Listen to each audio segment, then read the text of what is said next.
Hi, welcome to another episode of Enneagram with Alice. And this is our third episode of our Enneagram and EMDR series. And so we're talking about how to integrate Enneagram language or Enneagram work into the EMDR process and phases. Our first two episodes in this series the first one focused on numbers 7, 3s, and 8s. And then our last episode was on 1s, 2s, and 6s. Today, we're going to focus on 4s, 5s, and 9s. So first, what I'd like to offer is kind of like what I've talked about in some other episodes is the orientation to time. When we're working with 4s, 5s, and 9s, we want to recognize that the orientation to time is in the past.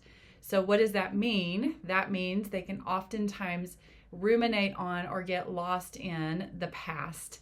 And when they're processing information right now in the present, they're reflecting on historical information. So how that might show up is as they're in a session or at a party or anything, these numbers can tend to reflect or think about connections and other examples of the feelings that they had, that they're feeling now, that they felt back then, or experiences that they had with this person that is now in front of them that maybe they had historically. And so there can be this just kind of back and forth, and it's hard to be in the present because they're kind of processing information in the present through history, through their past, which for EMDR work, right, is just right up our alley because the EMDR model is all around how the past is showing up in the present. So as we're working with 4s, 5s, and 9s, they might really relate to this conversation using the AIP language of how the past shows up in our present, and how when we get triggered in our present and we're having an over response or an under response, it's actually related to something that's happened in our past. And so 4s, 5s, and 9s will be like, yeah, I get that, right? Because that is the orientation to time that they kind of live out of on a regular basis. And so when we're working with this population, these three numbers in particular, there's a couple things just to keep in mind as we're thinking about what are some places where they may get stuck or need some help resourcing in our prep phases, and then what target sequencing might look like. So we're going to cover both of those today. So let's talk first about, okay, where may they get stuck? And so we'll start with the 4s. So when we're working with 4s, Enneagram 4, what we may notice is they can often get stuck sometimes in this sense of being let down, or these past kind of regrets, these disappointments of being missed, not being seen, not being noticed, and not being seen and really appreciated for the uniqueness of who they are.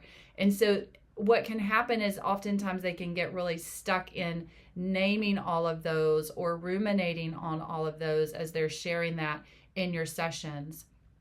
Also, what we may notice too as we begin to recognize and connect using EMDR and AIP language of how the past shows up in the present is Enneagram 4 may start giving lots of examples, like almost overwhelming examples of how these past hurts have happened. And they can almost get themselves overwhelmed with the amount of examples. The same thing can happen in target sequencing when we begin to get those target sequences connected to a negative belief, like the target sequence list or the treatment plan becomes really long and very detailed because there's so much there. And it can almost feel overwhelming for the therapist as well as the client. And so one tip I would offer when you're working with this particular presentation would be, number one, offering ways of simplifying that. So you may just say, maybe there's lots of examples here. Maybe give me your top 3. Or what are some of the top ones that really stand out to you and that maybe just keep showing up for you, like in your mind when you're thinking about this, or when you feel triggered in this, maybe there's just a couple handful of go-to memories that pop up for you. Could you identify those? And we'll write those down instead of all of them. And we just help them understand how associated networks work, so that when we work on one memory, all the associated memories kind of get worked on through that one memory. And that can be helpful to help simplify that target sequencing process and the treatment planning. The same can be true when we're actually reprocessing. I'll say this as a side note. When working with a 4 is they can oftentimes get lost in all the associated networks. And so they just keep moving into all the other networks, even though we started with this one, and they don't stay on this one. And so what we may have to do as a therapist is bring them back to target memory more often, so that we're not getting lost in all of the associated networks. When we're working with an Enneagram 5, one thing to recognize is a 5 kind of orients out of cognition. And oftentimes there's not necessarily connection to body or a realization of that. And so part of your prep work might be helping connect back into body. Side note, same thing for 4s. 4s can be really in their emotions, but not necessarily connected to body or cognition. And so part of your prep work would be helping connect all 3 of those and helping them develop their ability to connect with how is that feeling connected to a thought, or how is that connected to the body, where are you feeling that in the body, and just beginning to connect all 3 into present moment can really be grounding. So back to 5s. And so when we're working with a 5, just recognizing that a 5 might be really heady, very cognitive, very much want to understand the EMDR process, maybe ask for more kind of factual type examples or factual type questions. And also 5s are really compartmentalized. And so when you are working with a 5, recognizing that sometimes what can kind of be a difficult thing in target sequencing is memory. The associated memories aren't necessarily as interconnected. They're very segmented because of the compartmentalization. And so I find that it can be helpful sometimes when I'm working with 5s to kind of work it through when we're doing targeted sequencing, like through a developmental timeline. And that helps kind of piece together how these memories might be connected. So for example, we might be starting with a negative cognition and a present trigger, but then I might ask, when are other times you might have felt similar? And let's look at it through your adult life examples. Now let's look at it in maybe your adolescence, where there maybe were some examples. So you can kind of join them in their compartmentalization as you're doing target sequencing. Now let's look at your upper elementary or middle school time. Is there an example in that time? What about in your elementary time? What about early elementary? What about preschool? What about any stories that were told to you about the earlier before the age of 5? And so we can maybe even join them in that compartmentalization to help target sequence, and that might help get some of those target sequences that are actually connected to that negative cognition. I also just really want to recognize, I've worked with a lot of clients in processing, and a lot of times with 5s, this is, again, it's not always the case. Anything I say, there's definitely, I don't want to stereotype or make a blanket statement and say it applies to everybody, because that's absolutely not the truth. But what I would offer is, what I find a trend is when I'm working with an Enneagram 5, is often they'll process everything very cognitively and really get significant shifts and changes that happen. And so I do want to offer that even how people present and the way they show up is a strength for them, and that's often the way that their system is going to lead them out of that maladaptive network. And so recognizing that just because I may help a 5 connect with their body or connect with emotion in my prep work, they may not process emotionally in our reprocessing, and that's okay. They may not even have somatic stuff coming up in our reprocessing, and that's okay. Because remember, our end result we're looking for is the target memory getting better, is the symptoms overall getting better, and are they noticing shifts in their over everyday life, right? And so if that's happening, however they're processing is good, right? Now let's talk about 9s. And so 9s can oftentimes get stuck in past resentments. I